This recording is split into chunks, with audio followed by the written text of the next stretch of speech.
Trump isn't announcing any firings, right? Everybody just gets to be an ambassador to something when they get pushed out in this term.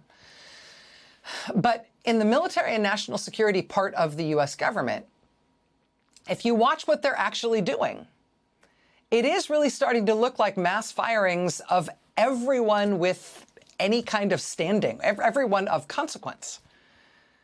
I mean, Trump's people didn't just fire all of the senior lawyers in the U.S. military. They fired or pushed out the chairman of the Joint Chiefs of Staff, the Chief of Staff of the Air Force, the Second in Command of the Air Force, the Commandant of the Coast Guard, the Chief of Naval Operations, the Deputy Head of the NSA, the Head of the NSA and the Head of Cyber Command, the Chair of the National Intelligence Council. Now, just recently on Friday, they fired the Head of the Defense Intelligence Agency, the Chief of the U.S. Navy Reserve, and also the Head of the Navy SEALs. The SEAL officer who oversees Naval Special Warfare Command, the former commander of SEAL Team 8, all fired.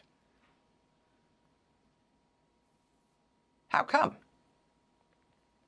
And this comes on top of the evisceration of the National Security Division of the Department of Justice and the wholesale reassignment or removal of the FBI's National Security Core operations.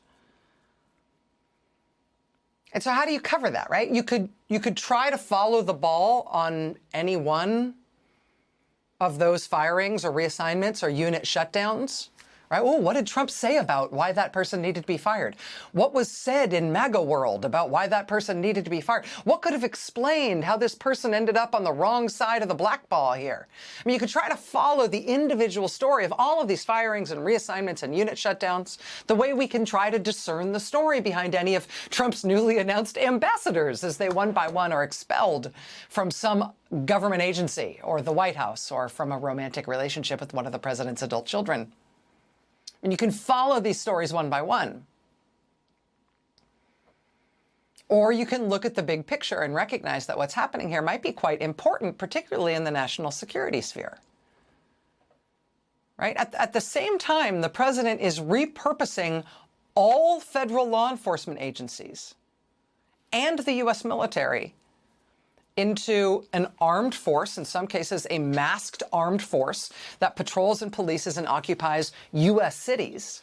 He is simultaneously degrading the professional core of those entities, degrading the professional core of federal law enforcement, the military, the intelligence agencies, and even emergency response.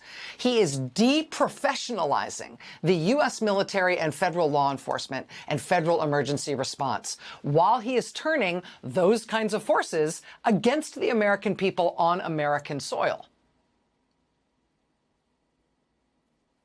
And why would you do that? I mean, maybe somebody should ask him, although would you believe his answer? I can say if this were happening in any other country, what we would know instinctively was that the reason a leader would do something like that is because that leader wants to use those forces differently than what they've been trained for, differently than what they've been used for before. A leader trying to deprofessionalize the sharp end of the spear, deprofessionalizing law enforcement and the military, does so because he wants to remove any professional restraint or internal ethics or culture that might otherwise hold those forces back from what he is now going to ask them to do. Headline: FBI plans to lower recruiting standards.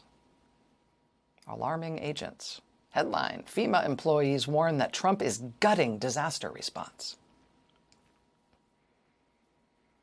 I know it is traditionally exciting to cover the words of a president.